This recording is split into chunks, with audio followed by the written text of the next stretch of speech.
Welcome back. Today we're speaking with Michael Kalles. So he is the president of Harvey Kalles Real Estate. They have 288 agents. And listen to this, between 21, 22, and 23. So those 3 years, they sold 10 billion in real estate. Michael has 30 years experience in leadership, and he actually supports 250 charitable organizations as well. So this is going to be a really great call. Michael, welcome to the show. Thanks very much. I'm very grateful to be here. Thanks, Mark, for inviting me. Well, Michael, I've seen the signs around, and I've heard a lot of really great things about your organization. We both run independent brokerages as well, so we definitely have that in common. And we've had to create our own brand pretty much from nothing. And so I'm really excited for this. And I'd like to start with a little bit about your backstory. What did you do before getting into real estate, and then what actually brought you into real estate leadership? Wow, it's a good question, Mark. What did I do before? So I think maybe I put myself down as a professional student. I finished high school, went directly to Western undergrad, did 3 years there, took business courses. Then after that, I took a year and a half off. I worked for Canada Trust in their training program, the residential real estate training program. Enjoyed that.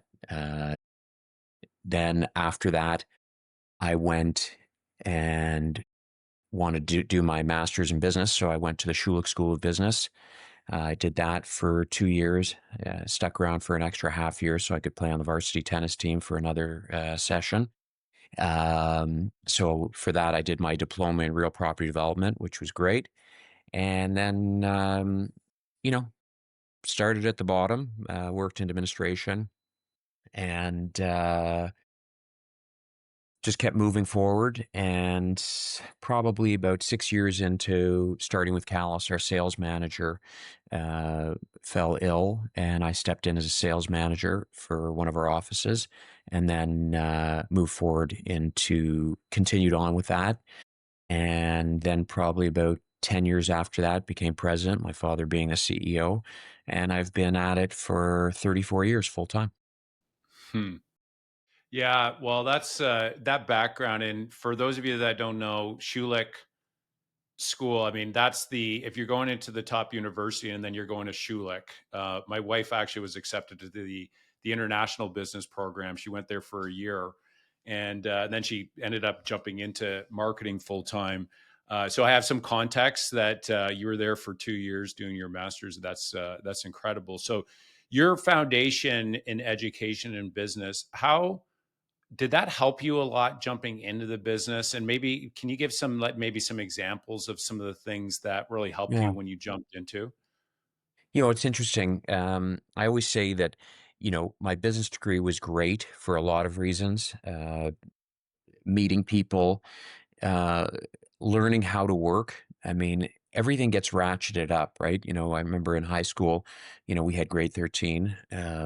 So I worked really hard that year at what I thought was really hard. And then got into undergrad. First year, I did what I had to do. And then I knew for second and third year, I needed to really, really buckle down. And so I thought I was working pretty close to capacity, and lucky enough to get into business school. And when I got to business school, it was a whole different level. I remember specifically one of the professors telling me that, you know, try to think about it like taking a sip of water out of a running fire hydrant. You cannot drink it all, and you just Mm, have to figure out what's important. So you have to, the old expression, do what's due, focus on the number one priority. You can't actually get all the work done. I remember one specific term, working. I remember counting the hours of work I was doing, and somewhere in the neighborhood about 16 hours a day, 7 days a week. And I remember I went out 3 times, and one of the times that I went out in 4 months was for my parents' anniversary. And I still wasn't up to date. I was constantly chasing and working hard.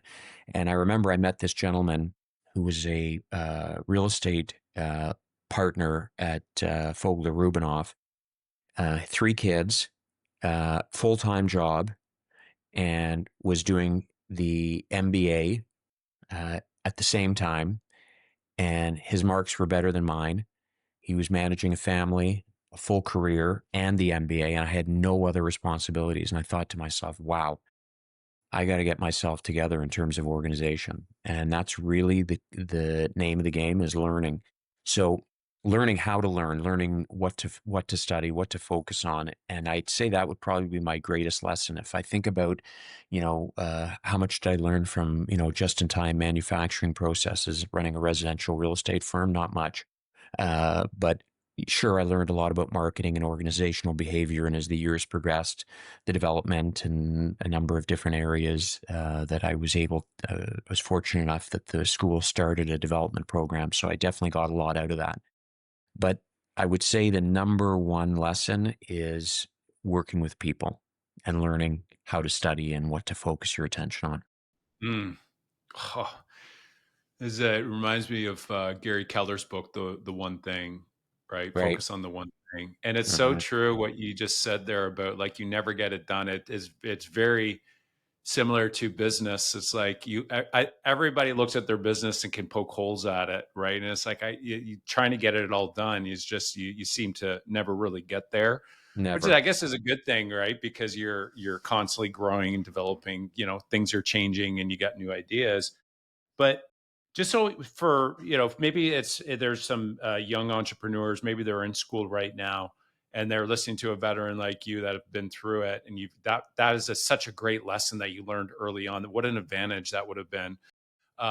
Because I've seen a lot of MBA students come out, and actually I've worked with a number of them, and like that skill set didn't sink in, and we've had to like teach it to them. They're trying to kind of do everything, but for you and giving advice to maybe students that are going through university right now, what advice would you give them on what figuring out what is important? It's like how can they figure that out? What advice would you have for them? One of the things that the MBA did is it really forced you to be uh, big on group work, right? So it's one thing to, shut your door at night and just do your own work and not have to be accountable to anyone else and not have to be part of the group dynamic and not have to contribute your fair share, etc. But when you're doing, like, just as an example, we had a project called the 601. It was a thesis, and we did ours on downtown uh, commercial leasing with Royal LePage, funny enough. And I remember it was digging into the archives here, but in 1992, I had the opportunity to go to Hong Kong with my parents and open up an office. This is before the commercialization of the internet. This was an incredible opportunity. I was taking a number of courses also at Osgoode Hall, the law school, real estate courses, and they were 100% exams. And I was also in the middle of this thesis. And I spoke to my group and I said, guys, look, I mean, I've got this opportunity to go, but I'm going to be away for 3 weeks. That means missing 3 weeks of digging in on this thesis, not pulling my weight, not doing anything. This is again before the internet, where I could have been doing work, on my computer. There was no Right. such Yeah. thing as that, right? So anyway, we came up with a compromise. They said, okay, fine, you're going to miss these 3 weeks. When you get back, you're going to be responsible for this much of the work. That we're going to be putting our feet up on a lawn chair and you're going to be digging in. And if you're prepared to make that sacrifice, we're prepared to let you go on this business experience. And it all worked out exactly as promised. Everyone kept their end of the bargain, and I had the experience of a lifetime. Opening up an office in Hong Kong. And this is Hmm. before the return of Hong Kong to China in '97. So huge part of our business was Hong Kong residents buying properties in Canada, specifically Toronto, before Hong Kong was being returned to China from Great Britain. So it was the experience of a lifetime. So I would say to the kids, like, think about how much compromise was involved in that negotiation, right? I didn't say, hey guys, Mhm. I'm leaving and, too bad, so sad. It was, hey, let's figure this out so everyone feels that I'm not taking advantage of an opportunity, but I'm going to pull my weight when I return. Uh, but the other part of it too is when you're in a program that doesn't push group work as much as the MBA does, still focus on your relationships. Don't just think school is go home, study, regurgitate the information on a test, and, rinse and repeat. That's not what it's about. It's the people who you meet. It's, the experiences that you have. So you have to really get involved. Me and three friends we did a feasibility study at Red Sucker Lake, 380 miles north of Winnipeg. We had to take three planes to get there lived on an Indian reserve that has 72 days of non-frost weather, where, national freeways are the lakes where 18-wheel rigs are coming on. 80% unemployment, and we were writing a feasibility study for the Canadian government. Well, I volunteered for that. I wasn't assigned. But if I would have said, nah, it's going to be too cold up there, or no, I don't want to get involved with people I don't know that well. Uh, I was with Mm, three people. The gentleman, Brad Charlton, has been managing my money for 34 years. We met on that trip. He's one of my best friends. So if I didn't sign up, I wouldn't have had that experience. And I also wouldn't have met the guy who's been managing my money as one of my best friends. So volunteer, get involved. It's like what we all hear, right? You get out what you put in, and you've got to really, really step up. And I know it's daunting because you have so much work in school, like I was describing those 16-hour days, and you think, I don't have time to get to know people. I don't have time to get out of my shell and reach out and be uncomfortable. But that's what the education is not just books. I forget most of what I learned, I would guess. I hate to admit that, but I certainly don't forget the relationships that I built. I'm having lunch with one of my oldest friends from business school. These are lifelong relationships, right? And when you said it yourself, like when you start working, it doesn't get easier in terms of the amount of work. I'm sure you can test mark. It feels like, that game at the exhibition, whack-a-mole, as soon as you knock something down, four more pop up. And that's the life of a busy person, right? I've got, thank God, four kids, and uh, signing leases for our son who's at Western for his house for next year, and speaking to the real estate agent and managing a company, and spending time with my daughter who's going away and running a company. But you can miss out on big, big opportunities if you fall into the work only trap. And it's a very easy trap to fall into. oh, that's so good, Michael. There's a few kind of key takeaways I want to build on what you had said in regards to like focus on the relationships. What I found was, and this is like a big idea that I find most independent contractors would say working on their own. They haven't grasped. Maybe they have. It's just they've chosen not to do it. Is that you eventually hit a certain point, like a ceiling, in regards to how much work you can get done on your own. And so I hit that ceiling when I was doing 38 sales back in like 2008. And when I hired one person and brought one person on, we went from, so Joanna was doing the marketing, I was doing the selling, and then we brought one person on, we went to 100 sales. And so that brings me kind of, so to you can get more work done when you bring more people on. You just enrolling in your vision, and that's how business is really created. You create an entity and you get work done through people. The second thing is actually, it's interesting that this is a biblical principle. Solomon talks about it. It's either Ecclesiastics or Proverbs, where he talks about two get more done than two when they're working together than two individuals on their own, and like three are hard to break. And so when they're Mm, working on the same thing together, because one falls down, the other one can help them up, so you get a better return on your work that you do. And then the third thing in regards to the relationship that I totally love your idea that is very easy to miss when you're just trying to get your work done, right? Uh, is that one relationship, one idea can change your life. well And said.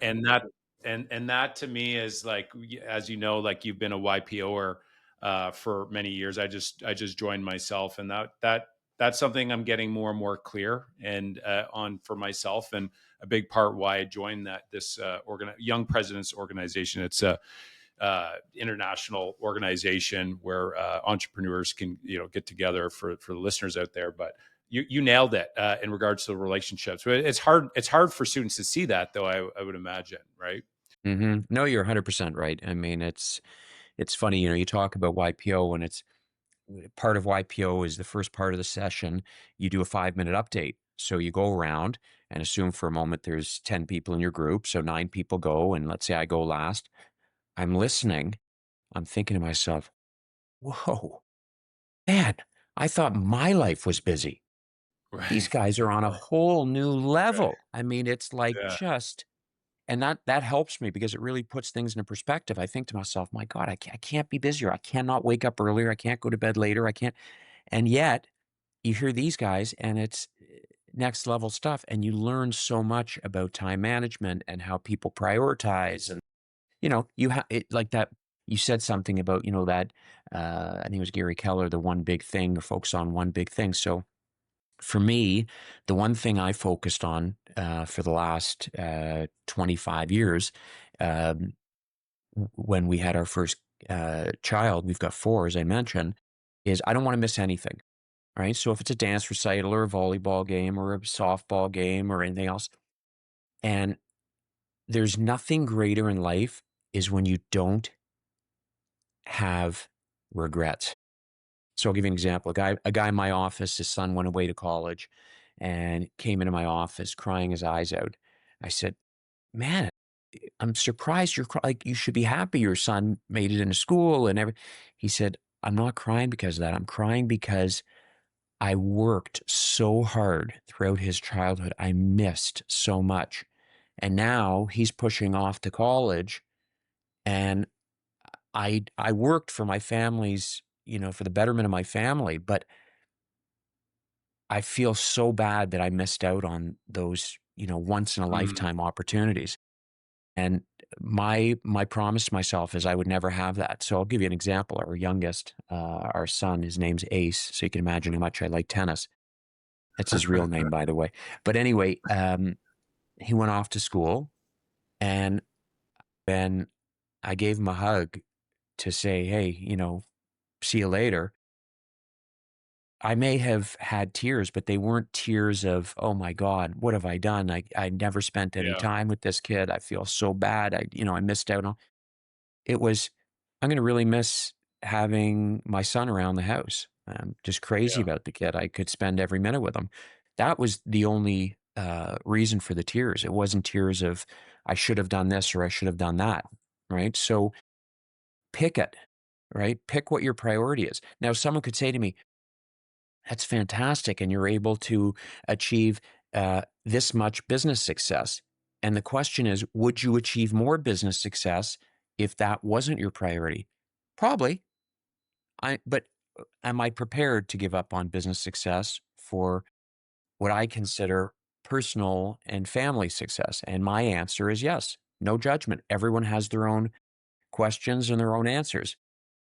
It's so good, and I love how you said, like, pretty much, like, be intentional about your priority and, like, sit and think, like, it's very easy to go through life and you realize, "Oh, I missed something," but it's actually there's a book, The Road Less Stupid, Keith Cunningham talks about. He said, um most people get into trouble not because they don't do smart things. It's because they do stupid things. And so the whole purpose that of the book is to sit like 3 times a week and to sit down with a good question and actually look at, am I doing anything stupid here? Mm, Because like if you just keep on doing what you're doing, you're probably not going to wreck the company. It's when you go and buy that multi-million dollar vacant piece of land that eats 3 meals a day and then you run out of cash, right? You do something hmm. stupid because you didn't Right. sit and answer what's the upside, what's the downside, and can I live with the downside? What will happen if the market tanks or interest rates double? You just didn't sit and think about it.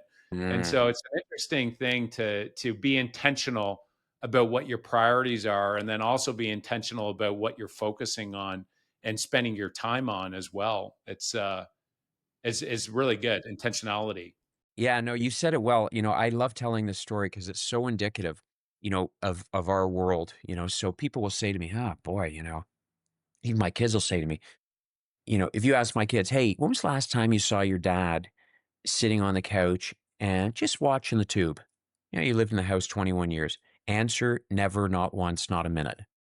Just not what I do. No judgment. That's not how I want to spend my time. If I have free time, I'm going to be doing work because I know when I'm not doing work, I'm going to be wanting to do something with our kids. Right. So people will say to me, "Oh, it must be a real drag. You got to work on the weekends and work weeknights, and your phone is always on." And you know, I just drove back 2 hours and 45 minutes from up north, and I am not exaggerating. I did not, and I'm not proud of this. I did not talk for 1 second of that 2 hours and 45 minutes because there's calls returning, getting on top of things, some personal, some professional, whatever they may be. Now, I always talk about this story. So that's the downside, the weekends, the weeknights, always having your phone with you on vacation, doing, 2, 3 hours of work every day when you're on vacation. That's the downside. Now, here's the upside, and it's illustrated with one story. Our middle daughter, she's not an Olympian, but in my mind, she is in volleyball. She's, played high school and played on the B team at McGill and played McCubby for Canada and junior and open. Like she's just amazing. She knew she wasn't going to be an Olympian. It wasn't about that, but she loved the game. She's competitive and she's really good. Anyway, she's a setter. So she's, this tall. Anyway, she calls me up at the office and she's in grade 10. So she's on the junior team. The senior team is 11 and 12. She said, "Dad, you won't believe it." I said, "What's that?" She goes, "I just got called by John Child, who's the coach of the senior team, 4-time Olympian, and both setters can't make the senior game today. And John just called me and asked me to fill in. I'm going to be the starting setter for the senior team today for this one game." So when she called me, it wasn't like, "Hey, do you think you can come?" She was calling me to let me know where and when because she knew I was coming.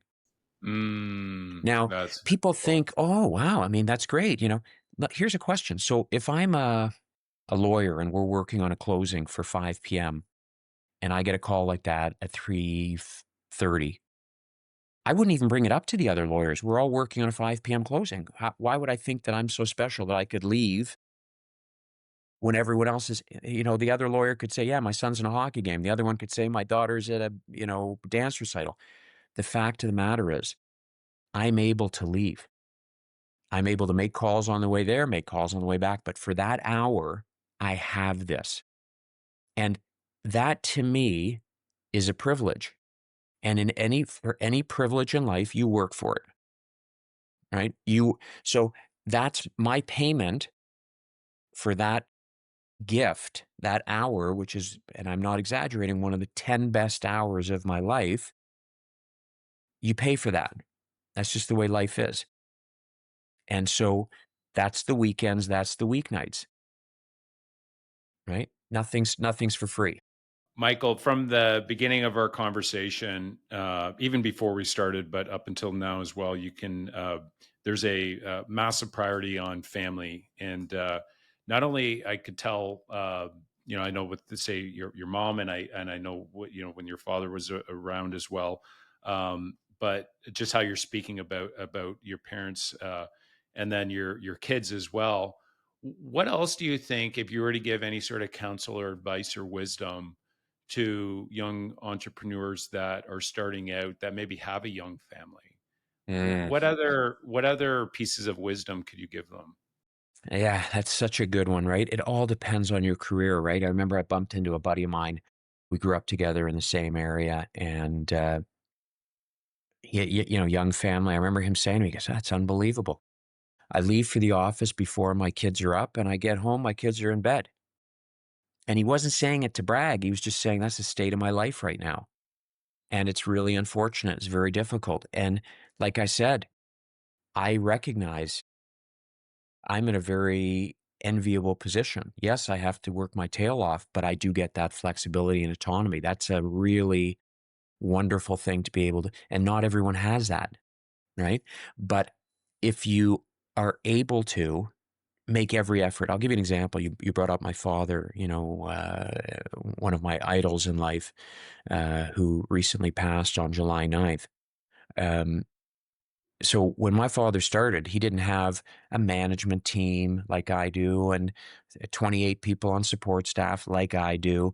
He did mostly everything himself. Like my sisters and I, if the secretary didn't show up on a weekend, it was Corinne, Sean, or myself. If he needed someone to clean up the back office, pick up the phone. Michael, I'm going to pick you up. We're going to be getting you to clean up the back office. When I was 16, we need someone to hang signs. That's your job. $7 a sign. So he didn't have a team, to back him up and support him. But what he did was very unique. He said, okay, based on my work life, this again, way before the internet and work at home, so to speak, he didn't have any of that. No one had any of that, right? So what he would do is he would go to the office, he'd have breakfast with us in the morning, go to the office. I would come home. I always loved baseball and tennis. I played tennis against the garage and throw fly balls to myself in front of the house. As soon as my dad pulled in, it's probably around 5 o'clock, he'd throw me fly balls or watch me hit tennis or hit balls with me against the garage. We'd have dinner together, my two older sisters and myself. And as soon as we were in bed, my dad got back in his car and went back to the office and worked. My dad didn't work at home, but he worked at the office when we were. So he figured it out, right? I remember my mom said, hey, can we, maybe we'll move here. He said, no, we have to be close to the office. So do whatever you can to enjoy that time because boy, does it fly. Yeah. And you bring up with that story that your father was able to set tight timelines for work to get work done. And what I mean by that is, so there's Parkinson's law is like it's this idea of time compression. If you give yourself 3 hours of work, you'll get it done in 3 hours. If you cut it in half and do an hour and a half, you could probably get it done in an hour and a half if you really dial in and get focused on it. And I learned this lesson because I was working when I first started, I was working like crazy 7 hours just to put, because it was like we maxed out our credit card when I first started. It's like Joanna was pregnant. It was like, we got to put food on the table here. So, and then we started getting some success. And then what ended up happening, I went to a conference, and this is the power of, you meet one person, one relationship, or one idea can change your life. So I met, her name was Paula Mitchell. I've said this story in the past, but she said to me, she said, Mark, I learned something when I was younger. It's like, if I just booked off 4 to 6, I found there's not a lot going on, and I could get my work done before 4, and then I'd go back out after 6. I'm like, that's interesting.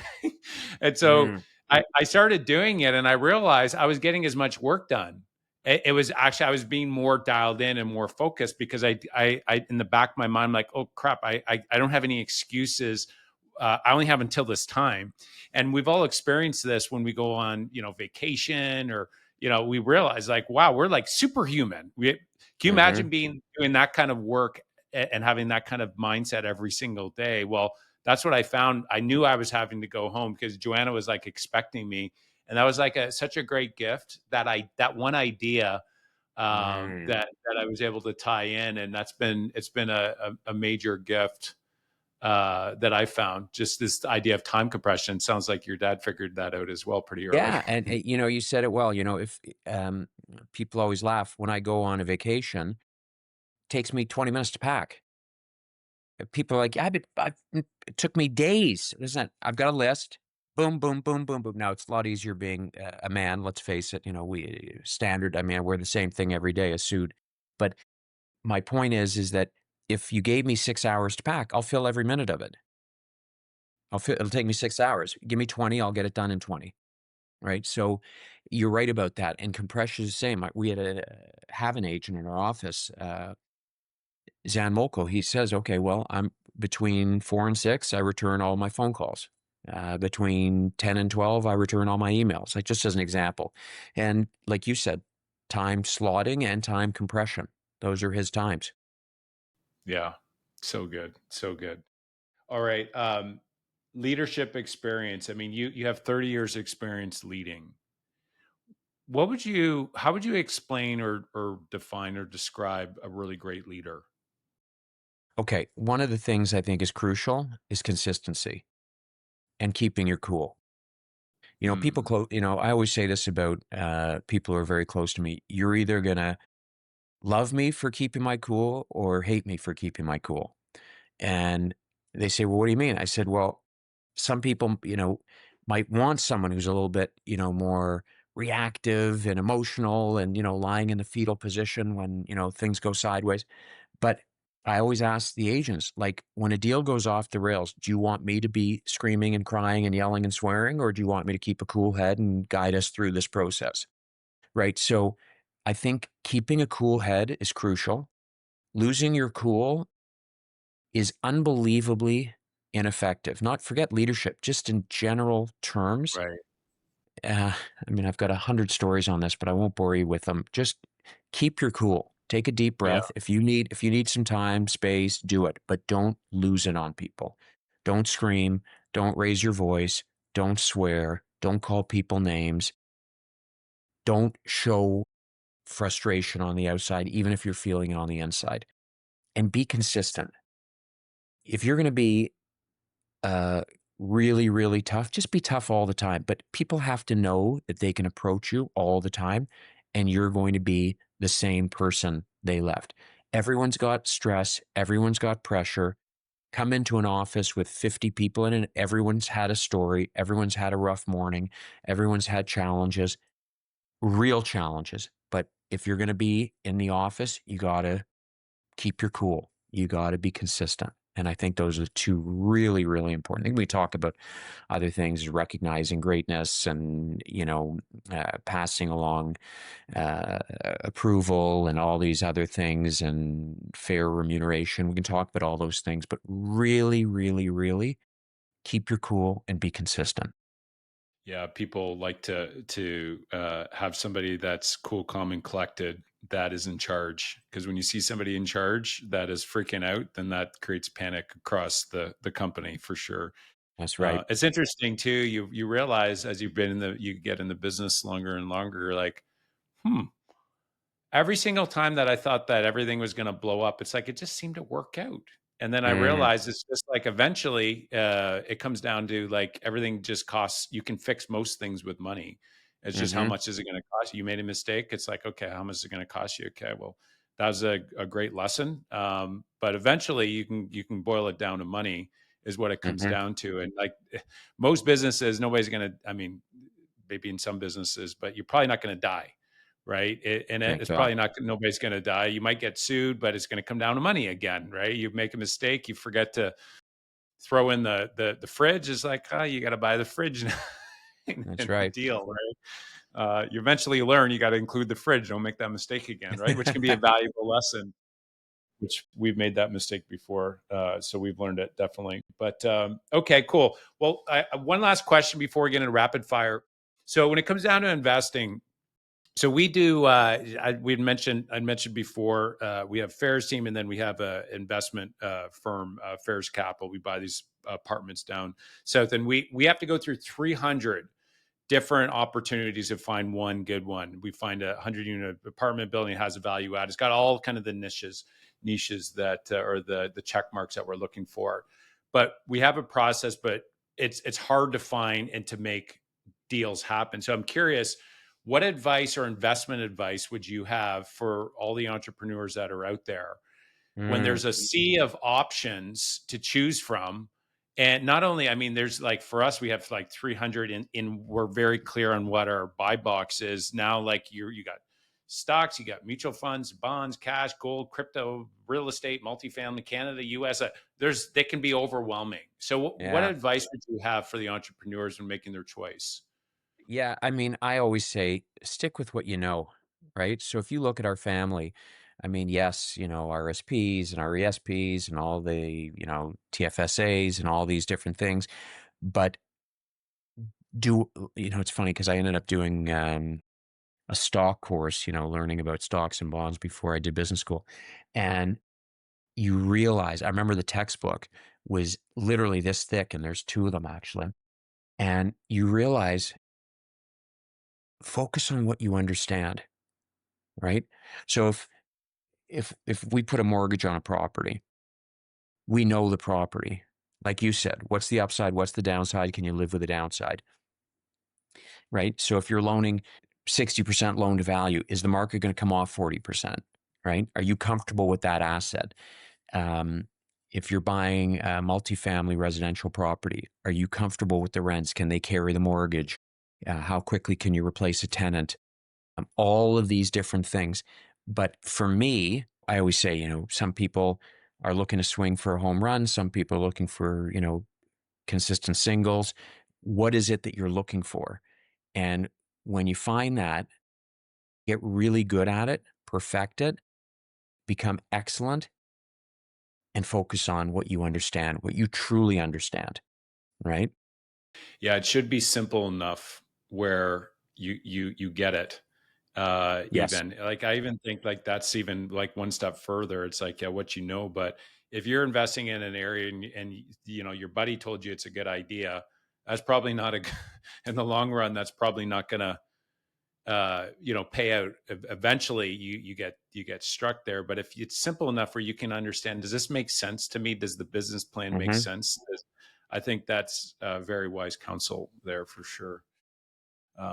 Very cool, very cool. All right, so we have three last questions here, Michael, and then we're gonna get you out of here. So first question is, I'm a big reader, love reading books.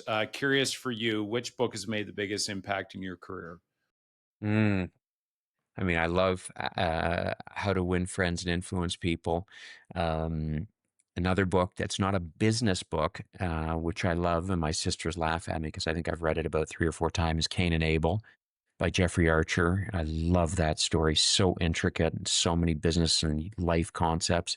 And this new book I've been reading is someone recommended to me. It's called Exactly What to Say. I happen to have I happen to have a few copies here. So, Mark, I'm going to send Oh you a yeah. copy. It's Oh by Phil. It's by Phil Jones, and it's just really interesting reading on how to say things.